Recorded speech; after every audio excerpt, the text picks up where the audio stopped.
Welcome to Muddy River News this week. I'm David Adam, and I am the editor here at Muddy River News. And today I'm talking with Mike Troup, the incumbent mayor of the city of Quincy, near the completion of the end of your first term in office. Now, this is the second of two interviews that Muddy River News is conducting with the Republican candidates.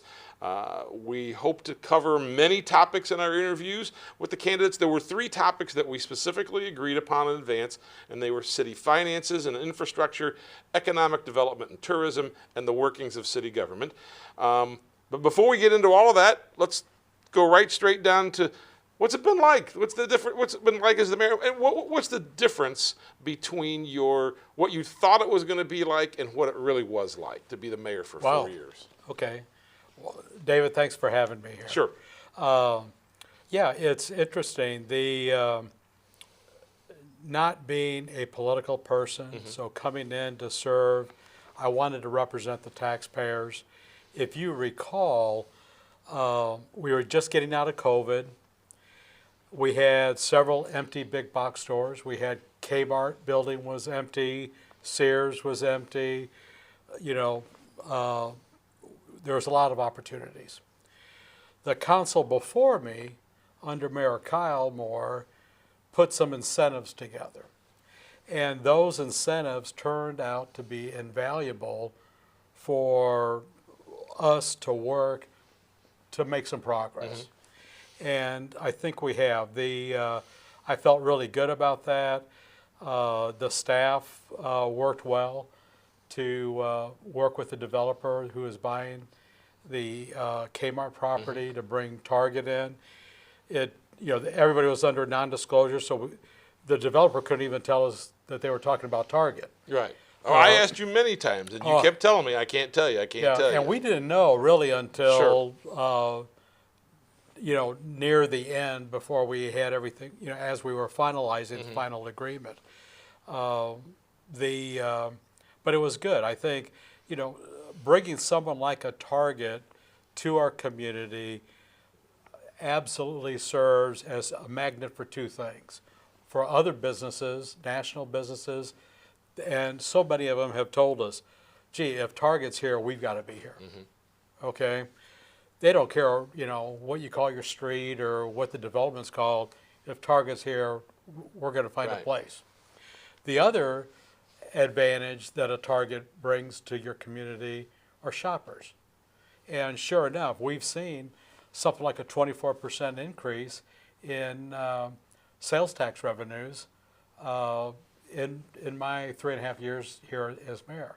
And as you know, municipalities live and breathe with sales taxes. I think some of the surprises that I've had, I didn't expect really my first month to find out that the budget I was given for my first year had like a $2.5 million shortfall in healthcare. So the year before that just ended, the city had to transfer into a self-insurance fund $2.4 million on top of the budgeted amount. But yet when they set the budget for my first year, they didn't have a penny increase. So who cares that we had to put this extra money in? It's magically going to be fixed. Okay, and that was a big issue. But we were able to save the taxpayers $1 million that first year anyway, without a negative impact to the employees or to their dependents. All right, so let's talk more about city finances. The city council recently voted. They cut $2.384 million from the 25 fiscal year budget because you're getting that same amount less in PPRT money. So cuts were made across the board. How did the city end up in this spot? Well, we were predicting this over 1.5 years ago because my first 2 years we were getting more PPRT money than was budgeted, that was forecasted, that even what the state thought they were giving all the municipalities. Quincy wasn't unique. All across the state was paying. So you extra saved all that money, stuck it in the savings account, and hung on to it No, for we a actually while. put it a lot into infrastructure. Sure. So that's what helped made a lot of the improvements in town. So we were working through our state group, the Illinois Municipal League, saying, gee, we think the state's giving us too much money in PPRT. So we had several meetings just to discuss that. We weren't the only community. We went back and forth through that group. And it took about a year and a half for the state to finally say, you know what, you're right, we have. So what we're going to do is pay you less than we told you we were going to pay you this year. And that's probably going to impact us negatively for the next 2 years, okay? That's their way of balancing out with where they should be. Sure. Okay, fine.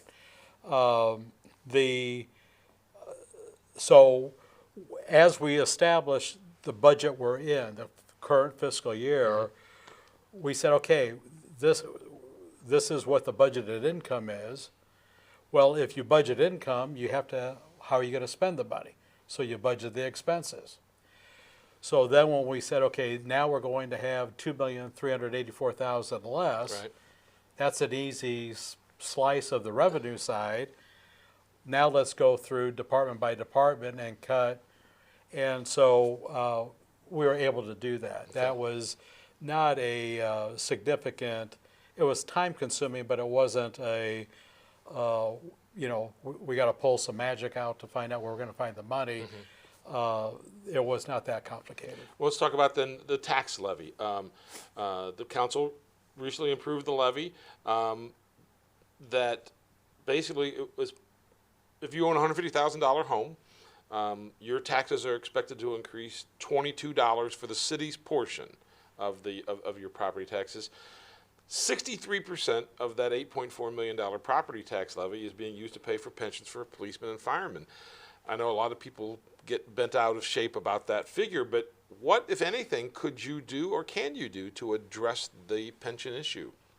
Well, the best thing we're doing, and we've done this every year for the last 3.5, we're paying more than the 100% of the 104, is that right? Is that the That's figure? where we have been, 104. We may have been a little bit higher one year, but on average 104, 104% of what the actuarial report says we should pay.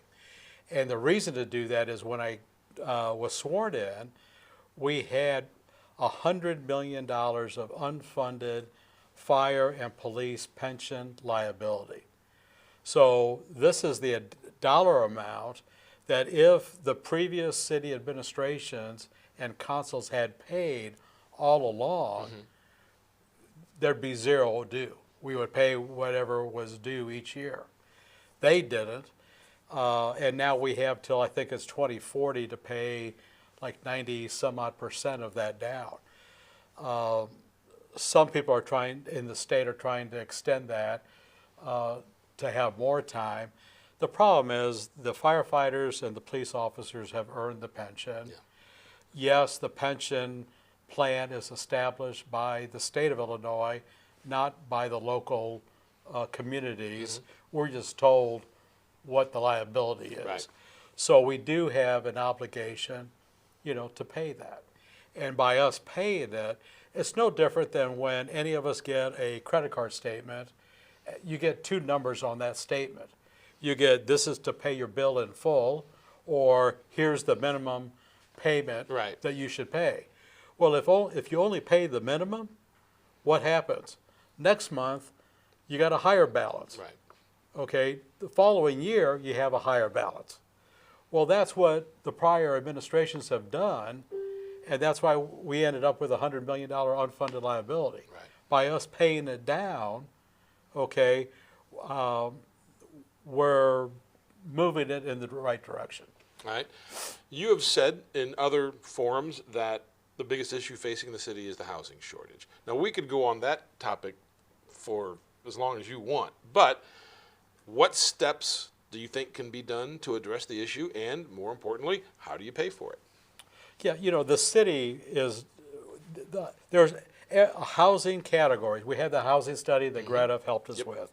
So it verified that every classification of housing, not only in Quincy but in Adams County, we do not have an adequate supply. And when you say classifications, you're talking Low income, moderate income, starter homes, Right. single family homes, condos, townhouses, you're just short across apartments, the board. everything. Okay. Whatever housing you're pointing to, we don't have enough of. Right. Okay. And so that study verified that. And it says we need like 1,000 something new doors or housing units, I think every year for, I think it was 5 or 6 years. So it's a huge need. Right. We have worked with developers, and we've got several developers that are building single family, some that are building townhomes, some that are building condos, some that are building cluster homes. So we're having, but we're under 100 units like that being built each of the last 3.5 years. We have reached out to our larger developers to say, can you look at doing some other projects? What will it take for us to work? And we don't have, until recently, just in the last month, we finally have a developer that is talking about coming to town and building something like 250 to 270 units. It'll be an apartment complex. They'll probably do that in phases, 90 units at a time. But in 2.5, 3 years, we could have several hundred new apartments. Okay. So it's going to be bringing some other developers like that into our community. Do you have to make them some financial incentives to be able to do that? No, Just say, please come. we're showing them the housing study. We're showing them the property, the values, the zoning.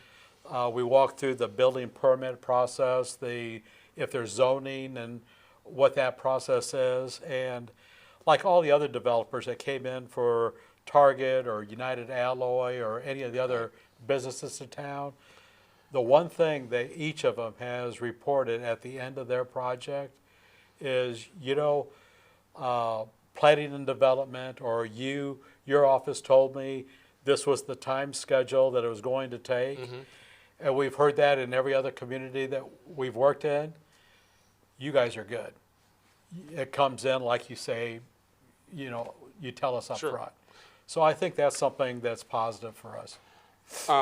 You've also said in other conversations that the city has 100 miles of roads with water distribution 100 lines miles of main water distribution. that are over 150 years old. Yes. And to get to those lines, you got to tear up the streets to Yes. get to those lines. First of all, when is the deadline to replace those 150 those 150-year-old There's mains? no deadline. Okay. I thought I'd read something that was like in No. the mid-2030s. Well, that is the replacement of the lead water pipes. Okay. And that's different. Those are actually newer than this 100-mile of pipes that we're talking about. Okay. Okay. So we're cover both. Yeah. The 100-mile of main water distribution pipe, most of that was installed as far back as 1870s, 1880s, or 1890s. Now, trying to give you a visual example, think of a Model T or a Model A. Those vehicles are newer than this pipe. Right. The pipe that was installed at the turn of the 20th century had a life expectancy of 75 years. We're well beyond that. Obviously. Now, over the last 2 weeks, with the cold weather that we've had, the freezing, the thawing, the snowfall, etc., we were averaging, I think, 3 water breaks per day. I get notices from your office on my email almost every day. Right.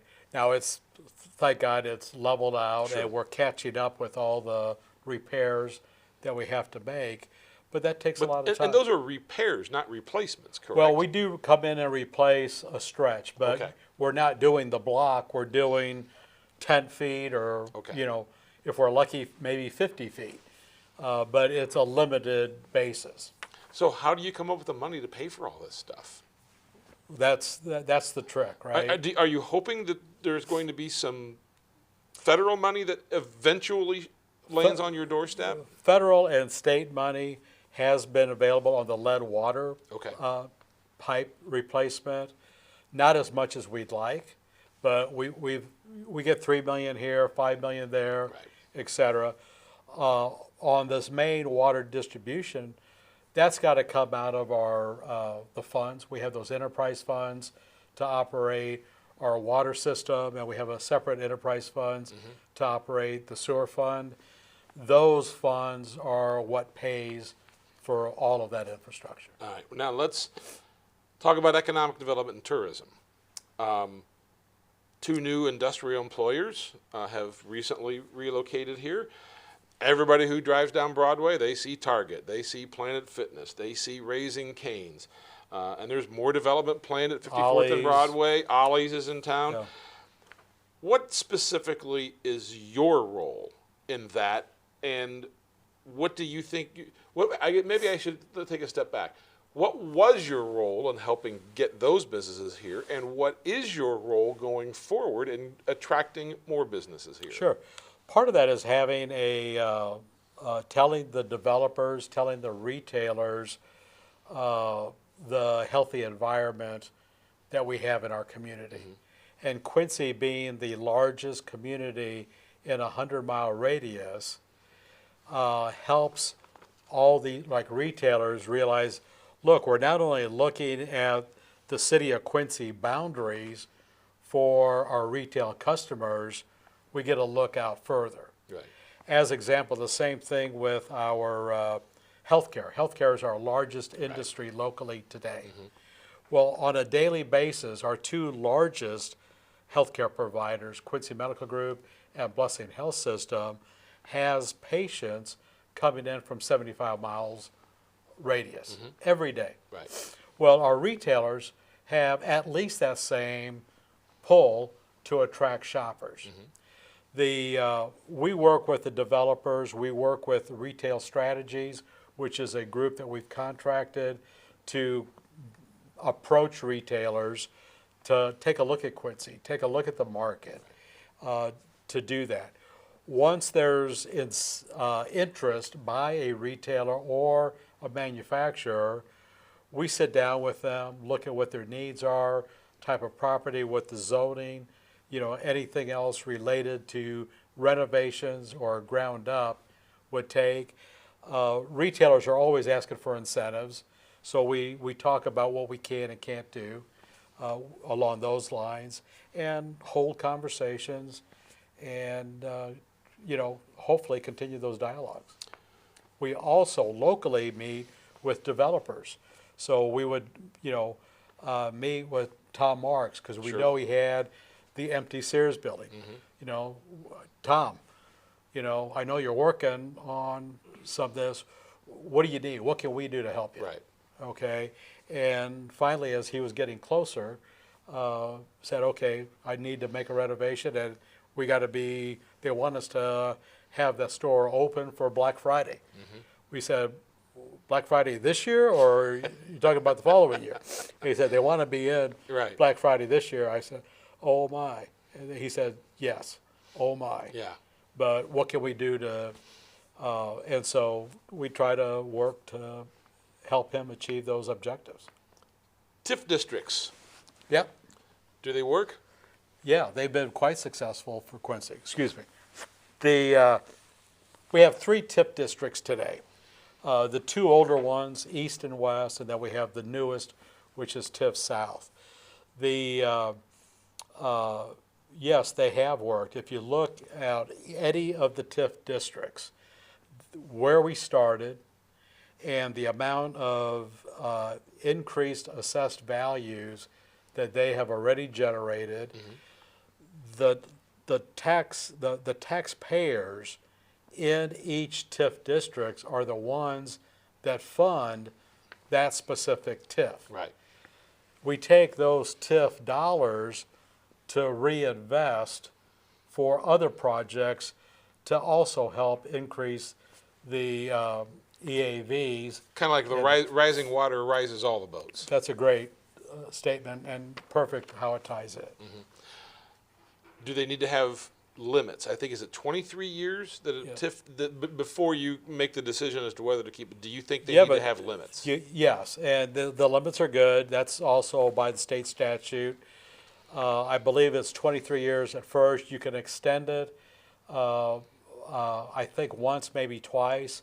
We've extended the TIF once, and we are going to extend that again. I think the council was clear, hey, you can extend it, but no more. Right. We should go through. The problem, like any other savings account, you start it, but you got to put money in every year, and it takes you probably 5 to 8 years before you have enough to really start moving something with it. So the first few years of a TIF, you don't typically see a lot of economic development because there's not enough money in the TIF to use.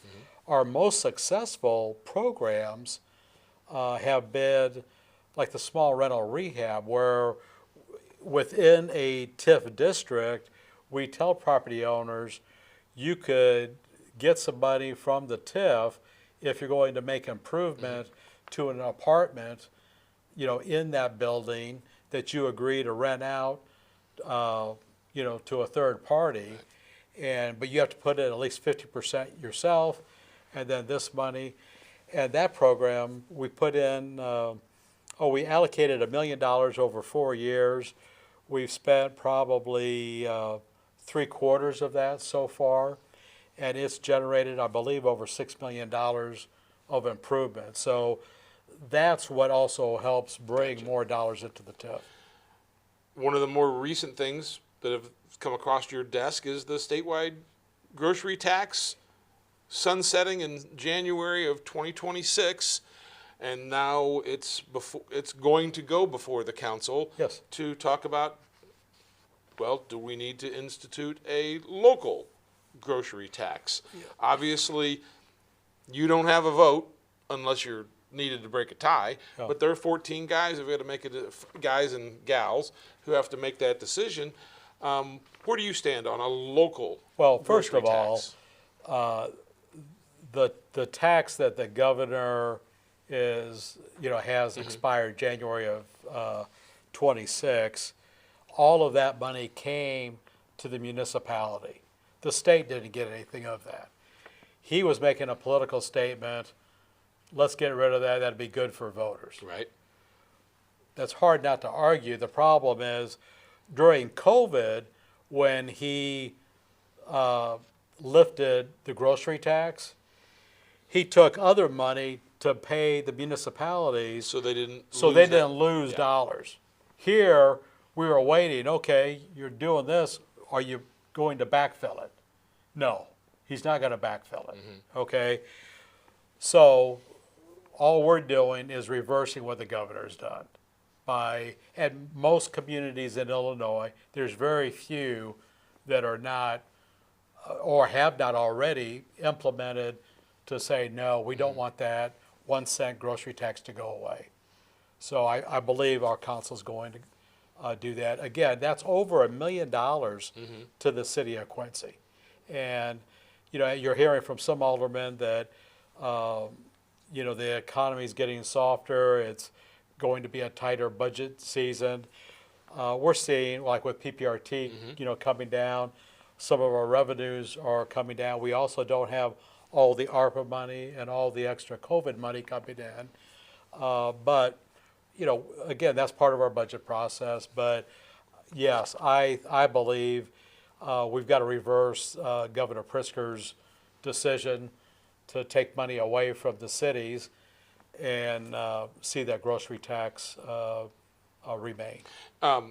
Tourism, big part of the city's revenue stream. You've seen growth in the youth sports tournaments, which I know that's why you like to see the baseball fields out there in the Wavering Complex, get the turf fields. But you mentioned in 23 that you wanted to see a sports facility here in town with multiple courts and everything under one roof. There's one, I believe, in Burlington. I believe there's one that's being built in Springfield. Yes. It's been 2 years. How do we stand on something like that possibly happening? We've worked with visitors and tourism, Greta, and a private resident to fund a feasibility study. We started that whole process May of last year. We're still tweaking the feasibility study, but that is something we're going to be presenting to the council before the end of this fiscal year to get their input if they feel it's something that's worthwhile. The forecasts are showing it will bring a significant jump in tourism dollars to our community. Tourism not only is off the youth sports with like the summer baseball that we have, but also hunting. You know, Adams County turned out this last deer harvesting season as second highest county in the state of Illinois for deer hunters. Now, you don't hunt too many deer in the city limits of Quincy. I should hope not. Yeah, but Adams County they do, but outside of, even if they're staying out at one of the resorts or, you know, hunting Bed and lodges, breakfasts and things like that. they come in for meals, they come in for shopping for more ammo or hunting equipment, etc.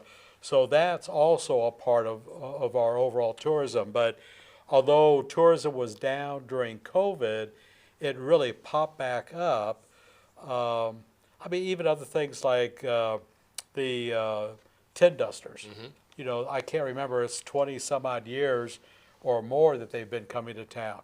But with the dollars that we got from food and beverage, we've also allocated dollars to Bet on Q that help bring in the billiards convention. Those are week-long events, and we now have like 4 or 5 of those tournaments on an annual basis. And it's amazing. They fill up the hotels for an entire 6 to 7 days when they come into town. And the restaurants love them. I mean, that's just a beautiful pickup in restaurants, food and beverage, hotel, motel, everything. So let's talk about hotels. How many do you have, and how many do you need? We're over 800 now. So with When I Heritage, say hotel rooms, we should probably make sure we don't have 800 hotels here. Yeah, not yet. Bad question by me. not yet. Hotel rooms, for the longest time, we were down to 750 hotel rooms. With the Heritage Hotel that just opened up, 56 rooms, we're now just over 800 hotel rooms. We do have the Illinois State Bank building. That could be another 50 plus rooms. That's probably still a year and a half away from being able to have, you know, people stay there. We are in very good discussions with another out-of-town developer who has an option to purchase the Welcome Inn property at 3rd and Main. Their plan is to demo what's there, which I told them, if you do, you're going to be a hero in town just by doing that. Forget what you build. Yeah. And they are looking at putting a 4-story hotel. They want to do it as a brick facade that will blend in with downtown Quincy. It's interesting. One of the hiccups that we have for those, you know, that remember the Sky Ride Inn that went from basically where the Atrium Hotel is over to Quinsippee Island. When the Park District established that, they established an easement height restriction on the 3rd and Main property. Okay. Well, you can't put a 4-story hotel based off that easement. So the developer asked us, do we think we'd be able to, you know, eliminate that? And we've had a brief conversation with the Park District. We've got to still finalize that, but I believe that's going to be working out. Let's wrap up with a discussion about the workings of city government. The citizens of the Quincy of the city, they get to watch the council meetings. Some of them get a little combative every once in a while, but that's part of the that's how city government works. Sometimes you got to break a few eggs. Also, the aldermen voted in July of '23 to have a no confidence vote. During the first mayoral debate that we had at the at First Baptist Church, you said that the vote was grandstanding by a couple of aldermen. What are your thoughts about the current climate? Because a lot of those things happened 2 years or more ago. How are things now? Well, I think things are improving. I think one of the things that I'd like to see more of, and we've had them in the last year, is more discussion during a city council meeting. You know, our aldermen, I think, got into the habit of talking to one another either after the meeting Monday or Tuesday through Sunday. And then when it came to the meetings, everybody was ready to vote. Just let's call the roll call and you vote yay, nay, whatever. I've been trying to encourage people, have discussion. The public, your constituents, would like to know what your thought process is on some of these issues. And we've had that, like on the property tax discussion. So I think those are good. I think those are positive changes that I'm hearing from our public and from the taxpayers. I get calls on really a weekly basis from taxpayers, and what about this? They have questions. Hey, I like this. We don't get too many of the calls about I like this. It's usually Sure. more about I don't like this, or Right. can you do something about this problem? Or, I've been working with my alderman, or I've worked with so-and-so in the organization, but it's still not fixed. What can you do to help me? Fine. And dive in on each of those and call everybody back that has a question like that. So I think the public sees that everybody in city government, everyone, is trying to work to solve whatever the issues are. I can't say there's anyone saying, no, we don't want to listen to you, we don't. No, I think everyone, my office, all the department heads, all the aldermen, they're all willing to listen, and I think that's what voters expect. Everybody seems to have an idea of how you should do your job. That goes Yeah. back to those phone calls that you get. Sure. Few jobs in the city are more scrutinized than your job is. Are there things that happen in the first term that you go, looking back at that, I wished I had done this differently? Yeah, you're always going to learn. Yeah. Right. I mean, that's why I think a second term could be really valuable. I won't make none of us are perfect. I've never claimed to be perfect. I try to on occasion, but it doesn't work very well. Well, we should all try, but are we ever going to achieve it or not? That's why we keep trying. But no, I think I send out a weekly update to the aldermen most weeks. Now, there was a time when we had that cyber issue. I couldn't get many emails out, but I try to give the aldermen an update as to what I've been dealing with this week, because odds are they're going to see it in 2 weeks or a month. Yeah, it's going to show up on one of your agendas. At some point, okay?